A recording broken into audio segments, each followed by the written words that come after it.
saw me dancing, you would collapse with laughter. It's like watching a giraffe ice skate. It's just embarrassing beyond words. But language is free and available to us all. So I remember I said to my mother, maybe this was, by this time she obviously, as I say, knew, I said, this film, I said, this is important to be honest. She said, yes, it's from a play by Oscar Wilde. And I'd sort of heard the name Oscar Wilde in the way that you would if you just sort of, it doesn't matter who you are, wherever you live in the world, if somebody said Fedor, you'd probably say Dostoevsky. You don't have to have read Crime and Punishment. It's just a name that's in your head. It somehow resonates. It's like picking up measles or diseases. You absorb the names that matter in the world without knowing where you've heard them. So I'd heard the name Oscar Wilde, but maybe I knew some of his incredible stories for children. I think my mother might have read me The Young King or The Happy Prince or some of his extraordinary fairy tales.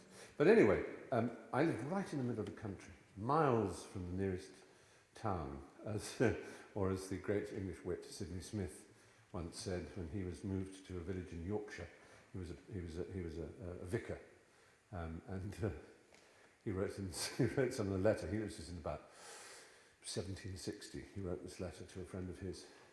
He said, "You ask what it's like where I am. I think I can best answer by saying I am simply miles from the nearest lemon," which is a very, very good way of describing being really stuck in the country. And I was miles from the nearest lemon. The nearest shop was 4 miles from our house, and so it was really deep in the country, and we'd bicycle and walk, and it was fine. And every 2 weeks, every Thursday afternoon, at about 3 o'clock, I'd walk half a mile to a corner of 2 lanes, and this sort of strange vehicle would arrive, which was a mobile library. And I was used to getting books out of it, and I got on, and the librarian said, "Hello, young man, what are you going to have today?" And I said, "Do you have any books by Oscar Wilde?" He said, "Well, yes." He said, "There you are, look." And there was the complete works of Oscar Wilde, all in one volume. I said, "Oh, I'll take them, I'll take it." He said, "Do you sure?" I said, "Yes." He said, "Well, good luck." So I read every word, including the introduction, of Oscar Wilde, and was completely mesmerised by this spirit that spoke to me across less than 100 years. This was let me see, if I was 10 or 11, it was 1969, so it was less than 70 years after he'd died, but he spoke to me across that 70 years. I get that voice, the rhythms of his words. I knew nothing about the man at all, absolutely nothing. So 2 weeks later, I came with the book to return it, and I said, "Was that really the complete works?" He said, "Yes, that's why it says on it, the complete works." He said, "Oh, I wish he'd written more." I said, "Well, there's some books about him over there, and there was a biography of him by a man called Montgomery Hyde, The Life of Oscar Wilde." It's the first of the kind, supplanted in greatness by Richard Ellman's great autobiography, but that was not yet written. And next it was another book called The Trials of Oscar Wilde. It was edited by the same man, Montgomery Hyde, and I thought, The Trials of Oscar Wilde? That's very strange. So I took both books, went home, started to read. And I read about this young man growing up in Ireland with his father, Sir William Wilde, and his amazing mother, who was this Irish freedom fighter. And I read then about how he married Constance Lloyd and had 2 children, and then suddenly this whole new element arose, with sexuality. And I thought, oh my God, not only is this man I've been reading the greatest lord of language I have ever encountered, but he was like me. I'm not alone. Not only am I not alone, but it's not just an ordinary, sad failure of a person who's like me, but the most glorious spirit I have ever encountered.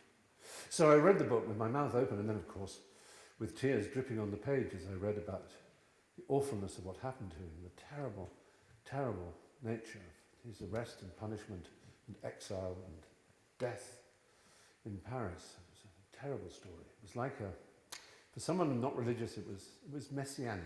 And I can say this in the church without too much embarrassment. The parallels are very strong. He had disciples, people who worshipped him, who thought he was a kind of secular, artistic Messiah, as it were, but he was also betrayed.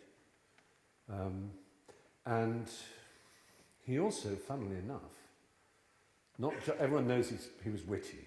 Everyone knows the famous things about him. Everyone has a famous quotation, we are all in the gutter, but some of us are looking at the stars. It's beautiful. Or the witty ones, work is the curse of the drinking classes. And obviously he was fantastically funny. But he also did speak in parables, like Christ. I'll just give you an example of a Wildian parable that amuses me greatly. It's retold by several people. André Gide retold it in his memoirs.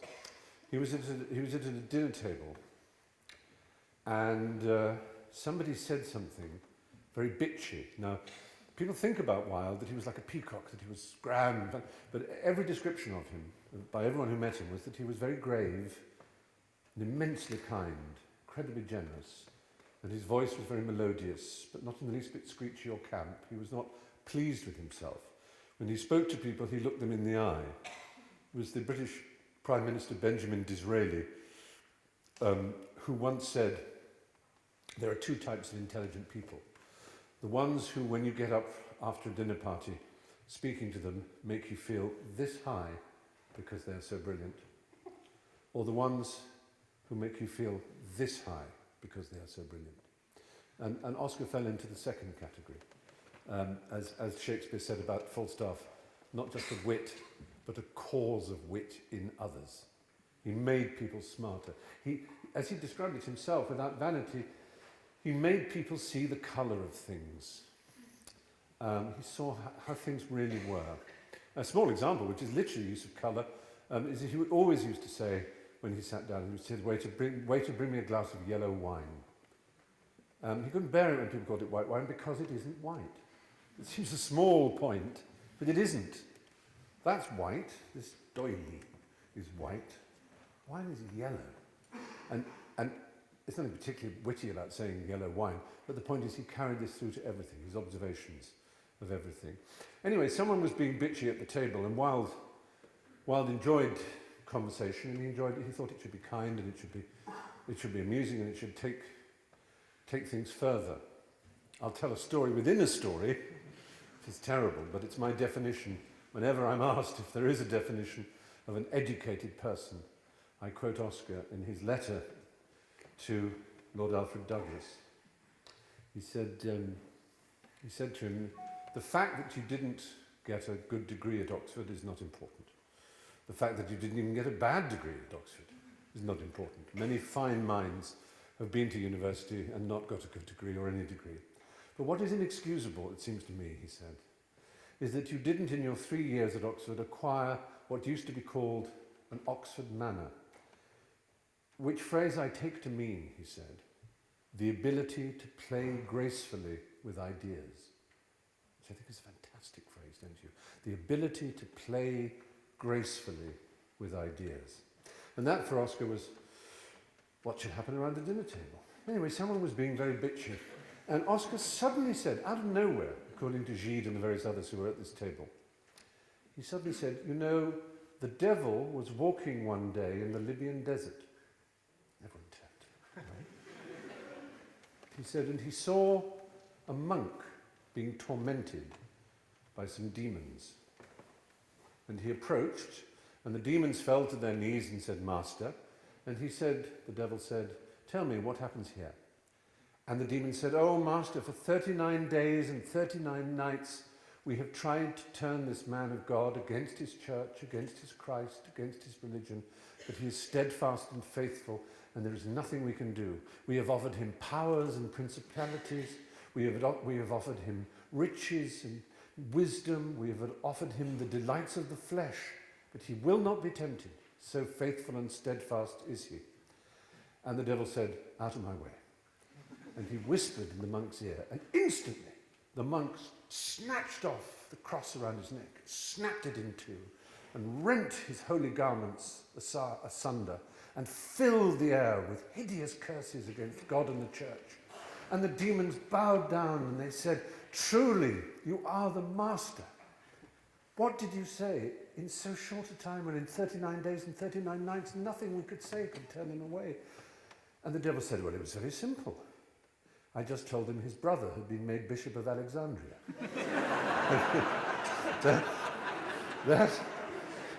that is Oscar as a parabolist. Isn't it marvellous? Because the person at the dinner table had been bitchy and had been jealous of someone. and Wilde was saying in the most elegant and witty way possible. and so anyway, there's so many things I could say about Oscar, and I'm supposed to be talking about myself and my book, but I know you're going to buy my book anyway, so it's irrelevant for me to have to come to it. I suppose it is just one of those very fortunate things that happened to me, is that my relationship, if I can call it, if I dare call it that, with Oscar, continued into the 1990s when I was asked to play him in a film, and I can remember someone saying to me halfway through, they said, it's a very natural question to ask an actor. They said, do you take Oscar home with you at night? Do you live him so completely that you sort of feel you become him at night? And I said, well, it's a lovely idea, but do you know how films work? I said, for example, today, this was absolutely true, that day we'd been in the studio, and in the morning we'd done a scene which had been at the very opening of the film, down in a silver mine in Leadville, Colorado, where Oscar goes lowered down in a bucket into the silver mine, and he gives a talk to the miners there, which is true, which is what he did in America. He was on a tour of America. It was before he was famous for having written anything, and he was asked by Richard Doyley Carte, who was in charge of Gilbert and Sullivan operas, to go to America, because no one had heard of Oscar Wilde, and Gilbert and Sullivan had just written an operetta called Patience, which made fun of Oscar and his circle. And Doyley Carte thought, well, he'd better send Oscar over to America so everyone would know what an aesthete was like, what someone like Oscar was like, because it was otherwise the play would make the operetta would make no sense. So anyway, Oscar went on his tour of America. He goes down into the silver mine and he speaks. He gives a lecture. He gives what is probably the first ever lecture ever given on what we would now call interior decoration. He called it the House Beautiful. But his other lecture, which is the one he made down in the mine, was on Benvenuto Cellini, the Renaissance silversmith and sculptor. He said, because of the silver they were in Leadville, although it's called Leadville, Colorado, it was actually a silver mine. And he talked about how extraordinary it was that something like silver could be turned into something so beautiful as a Cellini object, or something so ugly as a dollar. And he was a great political writer, Wilde. By all means, answer the text. By all means, it's probably very important. And if you don't know him as a political writer, then I would urge you to read an essay of his called "The Soul of Man Under Socialism," which is extraordinary book. But anyway, extraordinary essay. Anyway, I was filming that scene in the morning, where Wilde is the most successful student to have emerged from Oxford University for generations. He'd won every prize. He'd won the Newdigate Prize for poetry. He'd won other prizes for Greek writing. He was the best Hellenist Greek scholar that Oscar had had for generations. Everyone was predicting fantastic success for him. He was brilliantly witty. He attracted people enormously with his charm. He wrote wonderfully. He'd not written any plays yet, and he'd not written any poems that were worth, circulating. But everyone knew he was going to be a great success, and he was at the height of his optimism about his life. And we shot that film, that scene in the film that morning. Then that afternoon, we shot a scene in which Wilde is on the treadmill in prison, where he is the most reviled and hated man in Britain. His career has come to a shattering end. He's been sentenced to 2 years penal servitude, is the phrase they used, hard labour, and which it was said, incidentally, that a man of Wilde's class would not be expected to survive more than a year of such punishment without dying, because he was, like me, pudgy, and he'd lived well, and he'd not experienced anything so appalling as the Victorian prison regime. And amazingly, the Judge Wills, said, and these are his exact words when he sentenced Wilde, "You will go to prison for 2 years at hard labour. This is the worst case I have ever tried. I would that the law allowed me to punish you more severely." That's a pretty weird thing to say, especially when you consider the week before, the same judge had been on a case of multiple child murder. And yet he could say of Oscar's case, "This is the worst case I have ever tried." It shows the horror, the scandal, the peculiarity of the trial. And there's Wilde, this figure who had one moment been, to use his own phrase, like a remarkable rocket bursting in the sky, and the next minute had fallen to earth as a dead stick, utterly miserable. So my answer to the question is, do you take Oscar home with you at night, is which Oscar? The Oscar bright with promise, the most witty, charming man imaginable, or the most broken and despised man imaginable? Acting, of course, isn't like that. It's technical. You can't take a character home in that way. But there are others. I'll just give you a few other Oscar comments. I wasn't planning, by the way, when I stood up to talk about Oscar Wilde, but here I am talking about him, and there is no man I'd rather talk about. I'm certainly more interested in talking about myself, which we can do in the second half of the evening anyway.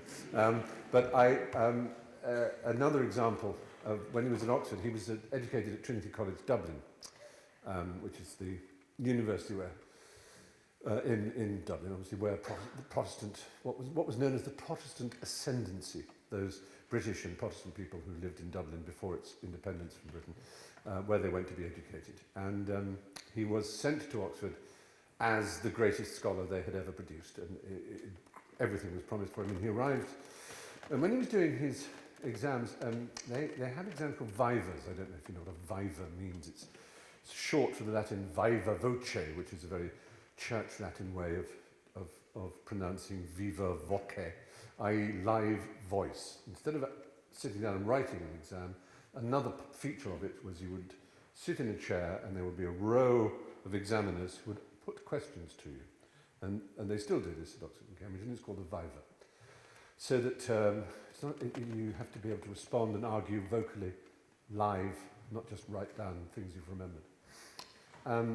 But it included bits of translation, and as you may know, the New Testament is written in Greek, but New Testament Greek is different from classical Greek, from what is known as Attic Greek. It's not the same Greek as Sophocles and Socrates and Aeschylus and Euripides and the great Greek playwrights and philosophers.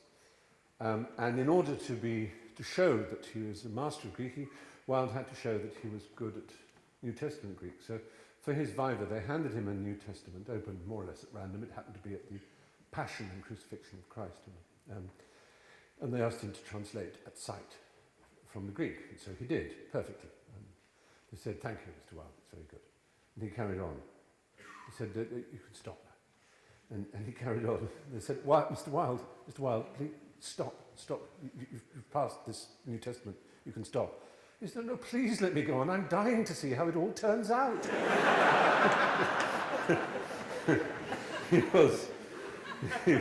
There's no one like him.